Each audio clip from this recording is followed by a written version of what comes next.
Hello and welcome to how to money with Shuja Qureshi. आज मैं आपकी मुलाकात कराऊंगा फुरकान पुंजानी से, जो सीईओ हैं इन्वेस्टकार एडवाइजरी सर्विसेज के। फुरकान, वेलकम टू नुक्ता। थैंक यू शुजा भाई। अच्छा, मैं फुरकान को बहुत अरसे से जानता हूँ। When he was an analyst एक बहुत ही रिनाउंड ब्रोकरेज हाउस में, फिर इन्होंने सेल्स में भी काम किया है और अब इन्होंने ये एडवाइजरी सर्विस अपनी खोली है। तो थोड़ा सा पहले बताएं कि एडवाइजरी सर्विस जो आपकी अभी खुली है, अभी रिसेंट आपको लाइसेंस मिला है इसका, तो ये इसका स्कोप क्या है, ये क्या चीज़ है? तो शुजा भाई, InvestKar as a brand people would know probably कि हम लोग का हमेशा एजुकेशन पर्सपेक्टिव रहा है कि यार स्टॉक मार्केट में, बिकॉज वही कॉन्टेक्स्ट वही है कि वो मेरे अब्बा पहले इन्वेस्ट करते थे मेरे आने से पहले, और फिर उन्होंने लंबा नुकसान किया, उनको नहीं पता था कि यार लेवरेज नहीं करना है वगैरह वगैरह। So I started making data, क्योंकि जब मैं ब्रोकरेज हाउस में था तो वहाँ पे इतने सारे लोग हर मंदी में उड़ जाते थे। मतलब वो लेवरेज किया और कोई गलत चीज़ ले ली और जस्ट 2 रुपए की चीज़ 4 रुपए की हो जाएगी। तो I started off InvestKar educational platform. फिर वहाँ से लोगों की इंटरेक्शन होती रही, तो दे स्टार्टेड सेइंग कि यार मेक सम ऐसे छोटे छोटे शॉर्ट कोर्सेज जो ओवर द वीकेंड हम लोग देख लें और एक बड़ी स्किल हमें मिल जाए। So we did that through Investcar community, and those community members now are pulling me towards कि advisory platform शुरू होना चाहिए। So we applied for the license, got it like 15-20 days ago. So उसका perspective ये है कि आपको if you are investing in the stock market, doing it on your own, and you want a mentor, ऐसा guide जिसको क्योंकि आपने YouTube पे इतना देखा है तो आप उसकी थॉट प्रोसेस से रेजोनेट करते हैं, तो then there is a person for you. वो क्या करेगा कि आप जैसे आप किसी भी जगह के थ्रू इन्वेस्ट कर रहे हैं, आपको एक सेकंड गेस करने में आसानी हो जाएगी। इन द सेंस कि if you are buying something, you just talk to the person कि यार ये मैं सही सोच रहा हूँ, नहीं सोच रहा हूँ। The main purpose of it is कि यार एक पोर्टफोलियो होगा, we'll be providing that portfolio to the individuals, and they may or may not follow according to them, but जो advisory members होंगे उनके पास एक given portfolio होगा परसेंटेज के हिसाब से कि ये स्टॉक इस टाइम पे समझ में आ रहा है, इस रीज़न की वजह से ये उसकी एग्जिट प्राइस है। These are the risks that are important and we are following, because ये जो लास्ट वाला एंगल है वो हम भूल जाते हैं, but these are the risks that we are following, and if it happens we'll tell you to exit. So essentially it's a boutique type of service. क्या आपका portfolio, but it is suited. Once again, जब भी कोई चीज़ बात होती है मैं हमेशा ये कहता हूँ, अगर आप स्टॉक मार्केट में शुरू कर रहे हैं, किसी को एक ढेला देने की ज़रूरत नहीं है। But when you reach to a level, इसका मतलब क्या है? मतलब कि लोग जो कोर्सेज वगैरह ऑफर करते हैं, कोर्सेज इज अ मार्केट जो कि इंडिविजुअल चॉइस होती है। बट लोग क्या कोशिश करते हैं कि यार 3 लाख रुपए का पोर्टफोलियो है, 5 लाख रुपए का पोर्टफोलियो, बट मुझे एडवाइजरी ज्वाइन करनी है। 10 लाख रुपए का पोर्टफोलियो, मुझे एडवाइजरी ज्वाइन करनी है। उससे होता क्या है? उससे होता यह है कि 10 लाख का पोर्टफोलियो डबल भी हो जाएगा आपका अगर मार्केट ने साथ दिया तो, और एडवाइजर ने 4-8%, 10% उससे अच्छा भी परफॉर्म कर लिया। इसेंशियली 2 साल में, 3 साल में उसका पूरा portfolio in terms of fees वो क्लाइंट से उठ के इंडिविजुअल के पास आ जाएगा। तो कभी भी आप एडवाइजर को चूज करें, किसी के बारे में भी सोचें कि मुझे पैसे देने हैं और आपका इंटरेस्ट ये है कि यार मुझे समझ में आ गया stock market is a long term game, यानी कि आप बात करें 5-7 सालों की, तो ऐसा नहीं हो सकता कि आपका एडवाइजर आपके सारे पैसे ले जाए। So unless you reach to a level which in my head is 90 lakh 80 lakh रुपए के ऊपर स्टॉक मार्केट का पोर्टफोलियो हो, then start looking towards an advisor. क्योंकि होगा क्या, जब आप इक्विटी फंड में भी इन्वेस्ट कर रहे होंगे, वो भी आपसे 4% की फीस ले रहे होंगे। आप करोड़ रुपए का आपका पोर्टफोलियो है, वो 4 लाख रुपए बना, एडवाइजर भी ऑलमोस्ट इतना ही ले रहा होगा। फर्क ये हो जाएगा कि आप एडवाइजर के साथ कनेक्टेड होंगे, आप बात कर सकेंगे, सवाल पूछ सकेंगे कि ये स्टॉक क्यों नहीं। इससे 2 चीजें होंगी। Later on, if you don't want to use the advisor, just want to understand his perspective, after a year you leave him and you will become, अगर आप फर्स्ट फ्लोर पे एक्टिव हो रहे थे तो आप 3rd फ्लोर पे active होना शुरू हो जाएंगे, 5th floor being the top most floor like any other person. अच्छा, how do you compete with the brokerage firm? Because वहाँ भी तो ये होता है ना कि अगर आप उनके क्लाइंट बने और जो टॉप ब्रोकरेज हाउसेस हैं, और आप अगर हाई नेटवर्थ हैं, तो आपको भी एक साथ में आपको एक बंदा दिया जाता है जिससे आप बात करते हैं, उनकी रिसर्च आती है, आप रिसर्च वाले से भी बात कर सकते हैं, उनसे भी सवाल पूछ सकते हैं। So how is your thing different from a top brokerage? It's kind of one two many connection. मतलब जैसे फॉर एग्जांपल, मैं क्योंकि पूरी जिंदगी ब्रोकर रहा हूँ तो I understand the entire perspective, but sometimes, not always, I should not say sometimes, not always you find a broker जो फंडामेंटली इतना साउंड हो कि तेजी मंदी से हटके वो आपको एक क्रिस्टल क्लियर एक इंडस्ट्री की पिक्चर और कंपनी की पिक्चर दे सके। क्योंकि अक्सर होता क्या है, ब्रोकरेज का मॉडल इस तरह से होता है that you want people to buy and sell. इसमें गलत बात कोई नहीं है, अगर आप अच्छी एडवाइस दे रहे हैं उस पर वो बाय कर रहा है या सेल कर रहा है, but at the end of the day sometimes it gets influenced by the market. कि अगर दो चीज़ की कैप लग गई, अब आपको एक छोटी सी एग्जांपल ना, आपने बोला यार मुझे ये XYZ स्टॉक बहुत अच्छा लग रहा है, 2 कैप लग गए ना, तो ब्रोकर अंडरस्टैंड्स कि यार अगर मैं इसको कह दूं ना कि हाँ ये अच्छा लग रहा है, तो I will get some commissions out of it, right. So वो जो इंटेंशन होता है ना, दैट्स डिफरेंट। एडवाइजर का इंटेंशन ये है कि यार ये क्लाइंट अगर लंबा टाइम स्टॉक मार्केट में रहेगा तो I will make more money. So he is align to your long term goals. When you have a broker और when you have someone who is advising you on a day to day level, जैसे अभी मुझे कोई advisory में लोग पूछते हैं कि डे टू डे में क्या होगा। भाई डे टू डे में कुछ भी नहीं होगा। मतलब अगर आपने एक पोर्टफोलियो बना लिया, आपको साइकिल की अंडरस्टैंडिंग हो गई, आप किधर खड़े हैं, आपने अच्छी कंपनी को चूज कर लिया, अब आप रिस्क को फॉलो कर रहे हैं, क्वार्टरली रिजल्ट्स को फॉलो कर रहे हैं। अगर आप ये दोनों को फॉलो कर रहे हैं तो दिन में कुछ नहीं होगा, दिन में सुकून होगा, दिन में पीस होगा। आप जो काम कर रहे हैं, आप यहाँ पे बैठ के, लेकिन मेजॉरिटी लोग ये समझते नहीं समझते। इसीलिए लेकिन इसीलिए ना, once you reach to let's say crore का number, then I am assuming then probably आपको 6-8 महीने साल हो गया होगा तभी आप करोड़ पे आए होंगे, because nobody starting from 5-10 lakh रुपए से किसी ने शुरू किया, उसने देखा कि मार्केट में रिटर्न बच रहा है, अब ही started to pour in more money. अब वो करोड़ पे पहुंच गया, एटलीस्ट उसके पास 1 साल का एक्सपीरियंस मार्केट का हो गया, उसको समझ आ गया कि यार हर 10,000 पॉइंट के ऊपर आप डिसीजन नहीं ले सकते, या हर 5% चेंज के ऊपर आप डिसीजन नहीं ले सकते। तो those guys will understand it better. लेकिन अगर खुदा ना खास्ता आपने रोजी रोटी को जोड़ लिया है आपके पोर्टफोलियो को ऊपर या नीचे जाने से, then every 500 points you will be asking on WhatsApp group के यार आज क्या हुआ, आज क्या हुआ, आज क्या हुआ, मैंने तो पॉलिटिक्स में कुछ नहीं सुना है, वगैरह वगैरह। So once again the advisor's perspective is to take care of your long term expectations, manage them. अगर आप सोच के बैठे हैं क्या लास्ट ईयर 50% का रिटर्न बचा है, इस साल भी मुझे 50 चाहिए, so your advisor should bring you to the floor कि भाई realistic return is 18%, recent return is 50%, and they both are different, extremely different. So वो एक होता है ना कि हैंड होल्ड करके आप उसको किसी को एक चीज़ को, स्टूडेंट को आप सिखा भी रहे होते हैं, उसके मैनेज भी कर रहे होते हैं, एक ट्रस्ट फॉर्म होता है। That is what we call advisory, and that is the entire ethos of InvestCar Advisory. अगर आपको ये वीडियो पसंद आ रही है तो अभी सब्सक्राइब करें। अच्छा फुरकान, विथ योर एक्सपीरियंस, क्योंकि मैं जानता हूँ, मैंने जैसे कहा अभी आपको बहुत अरसे से मैं जानता हूँ, तो आपने रिसर्च में भी काम किया है, आपने सेल्स में भी काम किया, तो सेल्स में जो आपकी इंटरेक्शन हुई इन्वेस्टर्स के साथ, तो वहाँ से आपने काफ़ी, क्योंकि मेरा भी थोड़ा सा एक्सपीरियंस था और मैंने तो खुद ये देखा कि एजुकेटेड लोग जिनकी फ़ाइनेंस की नॉलेज, वो फाइनेंस किसी अच्छी कंपनी में फाइनेंस में काम भी कर रहे हैं, वो भी अजीब सवाल पूछते थे, rather than looking at the financial statements of a company. वो पूछते थे वही पुरानी बात कि जी सुना है अकील भाई ये ले रहे हैं, आरिफ भाई ये ले रहे हैं, जहांगीर साहब ये ले रहे हैं। तो अब आपकी क्या मतलब एक्सपीरियंस ने आपको बताया कि सबसे ज़्यादा बड़ी प्रॉब्लम एक इन्वेस्टर के साथ क्या होती है? I will come to this question, but एक चीज़ का मैं छोटा सा शुजा भाई इस पर रिस्पॉन्ड कर दूँ। कोई भी कुछ भी ले रहा हो, ठीक है, you have to understand something. एक भाई ने या एक ब्रोकर ने या एक साहब ने, जिसको सब लोग जानते हैं, कुछ ले लिया, you don't know 2 things.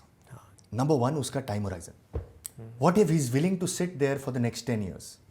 He is saying कि मैं यहाँ से लेकर अगले 5 साल तक इसको अक्यूमुलेट करूंगा, और उसके बाद जब ये कंपनी में XYZ चीज़ हुई तो मैं ये ले।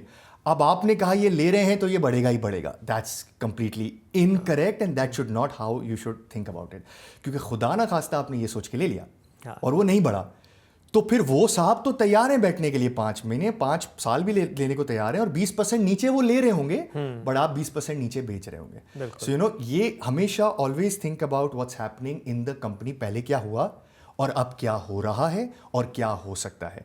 जब तक ये तीनों का, I am not saying 100% picture clear, but at least 60-65% जब तक आपको पिक्चर क्लियर ना हो, ये इसको जस्ट इस तरह यूज करें, ये भाई ले रहा है, ओके मैं देखता हूं इसमें क्या हो सकता है, then you do something about it, understand the company, हो सकता है अनहाइलाइटेड हो और आपको अच्छी चीज मिल जाए, but without comprehending the stock, ये बहुत मुश्किल का सौदा है।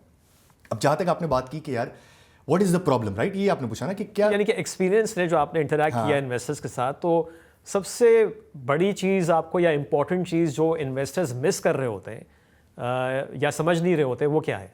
आई थिंक दे हैव बहुत सारी चीज़ें हैं वैसे तो. Let's start of with unreasonable expectation from the market. Unreasonable expectation क्या होती है? वही रियलिस्टिक वर्सेस रिटर्न. अब पाकिस्तान की मार्केट में शुजा भाई, आपने इतने सालों से you have been covering this space for like very long. आपको ये पता है पाकिस्तान की मार्केट है ना, सिक्लिकल है. होता क्या है? होता यह है कि अच्छे टाइम के ऊपर बहुत ज़्यादा पैसे बनते हैं और वो अगली बुरी साइकिल को कॉम्पनसेट करने की कोशिश कर रहे होते हैं, तभी एवरेज का 18% का रिटर्न बनेगा, राइट? पैसे, लेकिन सॉरी मैं बात काट रहा हूँ, पैसे बनते उन लोगों के हैं कि जिनको पता होता है कि सेल भी करना जरूरी है. हाँ. वरना लोग बैठे रह जाते हैं. हाँ. उसमें ये it's a very good question. इस पे वील टॉक अबाउट इट कि कौन से स्टॉक्स को वी सेल, कौन से स्टॉक्स को वी कैन कीप. बट उसका SIP का एक पूरा एक स्टोरी होती है. बट अनरीजनेबल एक्सपेक्टेशन क्या होती है? जैसे आज अगर कोई स्टॉक मार्केट आ रहा है, अभी NCCPL के वो घूम रहे हैं कि यार इस साल कितने अकाउंट्स खुले और किस एज ब्रैकेट में खुले. The most unreasonable thing I think of is क्या लास्ट ईयर क्योंकि 50 बना है ना, तो इस साल 50 तो बनेगा ही बनेगा. अब बताओ और कितना किस स्टॉक पे बना सकते हैं? That's number one problem that I see. Because अगर आपकी स्टार्टिंग फुट में आप क्रिकेट खेलने जा रहे हैं और आपने पैड्स ही नहीं पहने हुए ना, तो फिर एक बॉल की जगह है और आपके घुटने पे आके लगेगा and you will just fall down. This is the number one problem that I see. So इसका सोल्यूशन क्या है? इसका सोल्यूशन हर बंदे का अपना अपना होता है. Think of it as business. Business में नॉट एवरी ईयर आप छक्का मारेंगे. मैं यहाँ पे अनगिनत बिजनेस की एग्जांपल्स दे सकता हूँ क्योंकि मैंने इतने सेक्टर्स को कवर किया है. टेक्सटाइल का 10 साल में से 3 साल छक्का लगता है, 7 साल वो सर्वाइव कर रहे होते हैं. केमिकल कंपनीज का 3 साल छक्का लगता है, 7 साल सर्वाइव कर रहे होते हैं. सीमेंट कंपनीज का 4 साल छक्का लगता है, 6 साल सर्वाइव कर रहे होते हैं. सो इस मार्केट के अंदर भी ऐसा ही है. Think of companies as businesses. What is stock market? Bazaar of businesses. हमें लगता है बाजार ऑफ प्राइसेस. तो अनरीजनेबल एक्सपेक्टेशन लेके लोग आते हैं. अब जरा सी मार्केट नीचे आई, आपने फिर कहना शुरू कर दिया कि यार ये तो सबसे घटिया बाजार है. दूसरा, आई थिंक उनका जो रिस्क का पर्सपेक्टिव है ना, वो भी थोड़ा सा क्या कहते हैं उसको, कॉम्प्लिकेटेड है. वो तो समझ नहीं पा रहे हैं कि वो रिस्क क्या है स्टॉक मार्केट के अंदर. हमें लगता है कि अगर कोई चीज़ नीचे आ गई तो वो रिस्क है. अब यार अगर एक चीज़ ट्रेड कर रही है और वो ऐसी मार्केट में ट्रेड कर रही है जो कि एक्सट्रीम सिक्लिकल है, जिसमें बुरा टाइम इज वेरी वेरी बुरा, मतलब आप किसी के हाथ जोड़ेंगे कि स्टॉक ले लो यहाँ पे तो वो नहीं लेगा. बिल्कुल. और अच्छा टाइम इज इतना अच्छा कि आप किसी को हाथ जोड़ के बोलेंगे यहाँ माल बेच दो, नहीं लो, वो जरूर लेगा. सो ऐसे टाइम के ऊपर ना you have to understand, think of the market from a horizons perspective. So हो क्या रहा है, जैसे आपने देखा होगा बहुत सारे लोग क्रिप्टोज में इन्वेस्ट कर रहे हैं, राइट? अब वो उनका रिस्क क्या है? उनको लगता है क्रिप्टो रिस्की नहीं है. लास्ट ईयर तक अगर आप किसी से पूछते तो वो कहते हैं क्रिप्टो तो रिस्की नहीं है. Crypto is risky. प्रॉब्लम यह है क्योंकि 4-5 साल तक स्ट्रेट रिटर्न आया ना, आप रिस्क को भूल गए. सो हमारी स्टॉक मार्केट में लोग एक्स्ट्रा रिस्क के बारे में छोड़ते हैं. कभी 2005 में पता है क्या हुआ था, 2010 में पता है क्या हुआ था, वगैरह वगैरह. और उस जगह के ऊपर लोग टोटली रिस्क को इग्नोर कर देते हैं क्योंकि वो कंसिस्टेंटली एक एसेट क्लास ऊपर जाती जा रही है. Right. दोनों का रिस्क प्रॉबेबली मेरे हिसाब से क्रिप्टो में ज़्यादा है, स्टॉक मार्केट में कम है, क्योंकि स्टॉक मार्केट के पीछे एटलीस्ट एक बिजनेस खड़ा है. अब कोई मुझसे पूछता है ना, मैं जब से सबसे पहले मैंने वीडियो बनाई थी तो मैंने कहा था यार डिविडेंड इन्वेस्टिंग कर लें. आप ऐसी कंपनी लें जो हर क्वार्टर में आपको डिविडेंड देती है. उस वक्त तो 20-22% की डिविडेंड यील्ड होती थी. आज तो स्टॉक्स आर ऑल्सो अप. तो मैं कहता था डिविडेंड वाले स्टॉक्स ले लें. क्यों? क्योंकि Pakistani in general is they are very risk averse people. वो क्यों म्यूचुअल फंड में stock market is only 6-7-8% and money market risk free fund is risk free is 90%. मतलब अगर 100 रुपये कमाते हैं तो 90 रुपये वहाँ जाता है, 8-10% रुपये यहाँ पे रिस्क के लिए आता है. So the perspective is when you understand the risk कि क्या हो रहा है. डिविडेंड यील्डिंग टाइप की इन्वेस्टिंग करके आपने देख लिया कि यार हर क्वार्टर में आपको डिविडेंड आता जा रहा है, you feel a little safer. अब अच्छी कंपनी आपके पास पड़ी रह गई, डिसेंट इनफ यार, मार्केट है नीचे चली गई, मार्केट है ऊपर चली गई. And number 3, people invest too much of money. ये तो है ना कि यार मुझे अगर लोग क्या सोचना शुरू करते हैं, जो इसका मतलब हम बताएं कि टू मच ऑफ मनी का क्या मतलब मैं बताता हूं. मैं एक क्लाइंट के पास गया, उसने मुझे कहा कि यार फुरकान एक काम करो. मैंने उसको कहा कि सर मुझे लगता है, इट्स 10 years बैक, मैं किसी HNWI के पास गया, ह्यूज फिल्दी रिच. उसने मुझे कहा कि फुरकान, मैंने कहा 20% का रिटर्न अगले 5 साल मुझे लगता है होना चाहिए. तो उसने मुझे कहा अच्छा 20% का रिटर्न होना चाहिए, अपनी वेल्थ या मेरी वेल्थ को 20% 10 साल से कंपाउंड करके देखो मैं पहुंचता कहाँ हूं. अनबिलीवेबल मनी नज़र आ रहा था. मैंने कहा ये बोलता है तुझे लगता है कि I will be this rich? तो मैंने कहा कि मतलब सर 20% तो यही दिखा रहा है. पाकिस्तान, हम लोग बाकी लोग क्या करते हैं रिटेल इन्वेस्टर, हमें क्या लगता है कि यार ज्यादा पैसा लगा के फौरन पैसा कमा लूं मैं, I want to be rich tomorrow. आज अगर मैं एक मोटरसाइकिल में आ रहा हूं, कल मैं गाड़ी में आने की कोशिश कर लूं। अनफॉर्चुनेटली स्टॉक मार्केट इस चीज के लिए बनी नहीं थी, ये हमने बना दिया। क्यों बना दिया भाई? बस लेते चले जाओ, आज मार्केट तेजी में है तो फुल लेवरेज पे भी काम कर लो। अब एक बंदा है जिसके पास 10 लाख रुपए है, उसको पता है कि यार ये चीज़ 10%, 20%, 50% बढ़ सकती है। 10 लाख रुपए के बाद 15 लाख पे आप पहुंचोगे। वो कहते हैं नहीं, हाउ अबाउट मैं 40 लाख रुपए इन्वेस्ट करूं सो दैट मेरे पास 20 लाख रुपए का प्रॉफिट हो, जो मेरी इनिशियल इन्वेस्टमेंट का 2 टाइम्स हो। That is the third problem. When you combine all them ना, that is a recipe of problem. Right. That is something that, अगर मुझे लगता है कि ये 3 चीजें वो हैं जो कि मैंने हमेशा गलत होते हुए देखा है। जहां जहां लोग गलत हुए ना कि यार मुझे कभी आपने सुना मुझे नुकसान हो गया, मुझे ये हो गया, मुझे वो हो गया, वन ऑफ इन तीनों में से कोई एक रीजन है जिसकी वजह से नुकसान हुआ है। तो बेसिकली अगर मैं जो आपने अभी ये सारी बात की है, इसको अगर मैं थोड़ा सा शॉर्ट करूं कि रिस्क एक ऐसी चीज़ है जिसको समझना एक इन्वेस्टर के लिए ना सिर्फ ये कि अपना रिस्क, बल्कि मार्केट का, या कोई सी भी मार्केट हो जहाँ भी वो कोई सी भी एसेट क्लास में इन्वेस्ट कर रहा है, उन दोनों चीज़ों का रिस्क समझना is very important. Very important. अपना रिस्क, आप कितना लॉस अफोर्ड कर सकते हो, बिल्कुल, और आपकी मार्केट का risk which is also very cyclical. Risk की जब आप बात करते हैं तो वो 2 हिस्सों में टूटता है। रिस्क के साथ जुड़ा होता है रिवॉर्ड। कुछ लोगों को लगता है मैं ज्यादा रिस्क लूंगा तो गारंटीड ज्यादा पैसा बनेगा, नहीं बनेगा। ज्यादा रिस्क लूंगा तो लॉस होने का चांस ज्यादा है, देयर इज अ चांस कि आप ज्यादा पैसे बना लें। सो अपने रिस्क एंड मार्केट रिस्क को समझ के काम करें। एंड अच्छा, अब ये फुरकान जो हमने देखा है पिछले 2.5 साल में जो मार्केट ने इतना तेज़ी दिखाई है, और ज़ाहिर एक साथ नहीं हुई, बीच में हम पिछले साल जो 2 इवेंट्स आए, इंडिया का फिर ईरान का जून में, हमने मार्केट को नीचे भी गिरते हुए देखा और दोबारा से शेयर्स काफ़ी सस्ते हो गए थे। लेकिन इसके बावजूद बहुत से लोगों ने रिस्क लिया ही नहीं, वो डरते ही रहे। उनको क्या कहेंगे आप? अच्छा, I would not blame them to be very honest Shuja भाई, बिकॉज हमें ये नहीं पता है कि उन्होंने लास्ट टाइम पे कितना नुकसान किया और उनको क्या उनका टेक अवे था मार्केट से। ठीक है, once again the entire perspective invest का रिस्क, यार ऐसे टाइम के ऊपर at least your perspectives should be right. अगर किसी ने मंदी में काम नहीं किया, गिरी हुई मार्केट में काम नहीं किया, तेजी में करेक्शन आई काम नहीं किया, उसको हम लोग कहते हैं यार रिजेक्शन, कि यार नहीं, ये मैं रिजेक्ट करता हूँ कि ये मार्केट ये बेकार है, सब झोल है, ये सब जो है ना माइक्रो इकोनॉमिक्स कोई नहीं देख रहा है, सब मैक्रो इकोनॉमिक्स देख के तेज़ी कर रहे हैं। पूरी दुनिया में मैक्रो इकोनॉमिक्स पे बाजार चलती है, कभी भी माइक्रो इकोनॉमिक्स पे बाजार नहीं चलती है।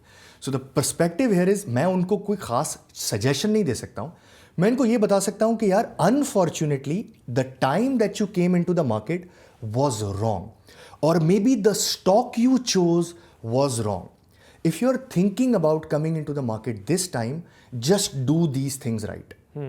Just see कि यार आप क्या खरीद रहे हो, and just invest the money कि अगर वो कहीं एक ऐसी जिब में चला जाता है, किसी ऐसे संदूक में चला जाता है कि जो जाने के बाद आपको दुख ना हो।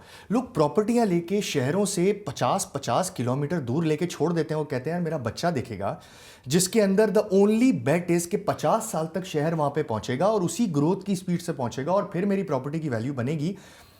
These are money making business. बिल्कुल, पैसा कमाते हैं, आपको देते हैं, मतलब वहां पे आपको कुछ नहीं मिलेगा 50 साल तक रेंट का वगैरह वगैरह। So I will just suggest them 2 things. इस बार ना जस्ट सोच समझ के स्टॉक्स को सेलेक्ट करिएगा, stay in the top 20 stocks, do not try to outperform the market, this is the biggest blunder you do. And advisors unfortunately, या जो ट्रेडर्स होते हैं, बताते हैं सर आपका मार्केट का रिटर्न 50 है, आपका 60 है, उस 60 के लिए आपने रिस्क कितना लिया। So this time around do not go over the list of 20 top stocks and उतना इन्वेस्ट करें जो अगर चला जाए, पहले दिन बांध लेके यार इसका 50% चला गया है, दुख नहीं हो रहा, then you can stay invested, और ये लंबे टाइम के लिए इन्वेस्टेड रहेंगे। ठीक है, चलें, ये आखिर में आपने अच्छी एडवाइस दे दी, तो हम इधर ही फिर प्रोग्राम एंड करते हैं। लेकिन आपसे हम और ज़रूर 1-2 शोज़ करेंगे ताकि जो इन्वेस्टर्स के भी कमेंट्स आएँ, सवाल आएँ, तो वो फिर हम आपसे पूछेंगे। Furqan, thank you so much. Thank you Shiza भाई फॉर इनवाइटिंग मी।